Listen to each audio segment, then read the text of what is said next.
Good morning to one and all. Welcome to this video lesson. My name is Muthulakshmi, working as Assistant Professor in the Department of Computer Application, SFR College for Women, Sivakasi. In this video lesson, I am going to give an introduction on Utopian Simplex protocol. First, what is protocol?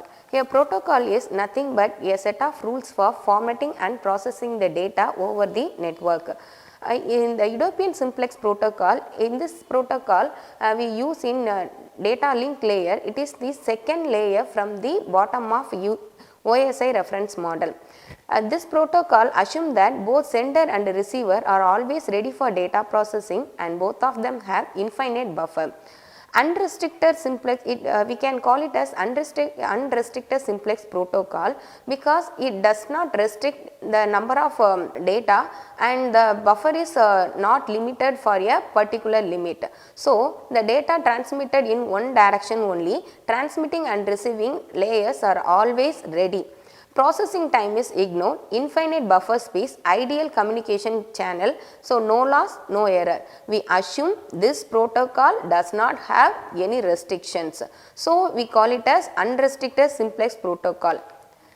Here it works as the sender simply sends all the data available onto the channel as soon as they are available its buffer. The receiver is assumed to process all the incoming data instantly. It does not handle the flow control and error control. Since this protocol is totally unrealistic, is often called Utopian Simplex protocol.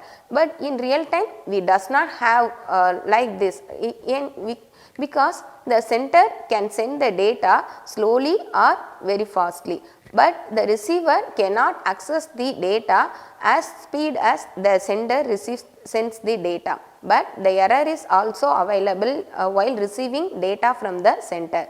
So, the Utopian protocol have some disadvantages. See the design of Utopian Simplex protocol, sender side and receiver side. The sender side contains the data link layer, sends the data, waits for the network layer to send the data packet. On receiving the packet, it immediately processes it and sends to the physical layer for transmission. Receiver side, the data link layer in the receiver side wait for the frames to be available.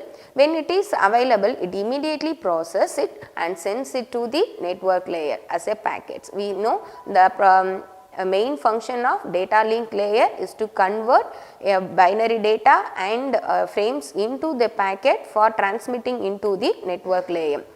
See the flow control in data link layer, the sender sends the data in packet received from network layer and converted them into frames. The event is availability of packets in internet layer. Just the data is available in the network layer, it convert them into the frames. In the receiver side, the reverse is happening.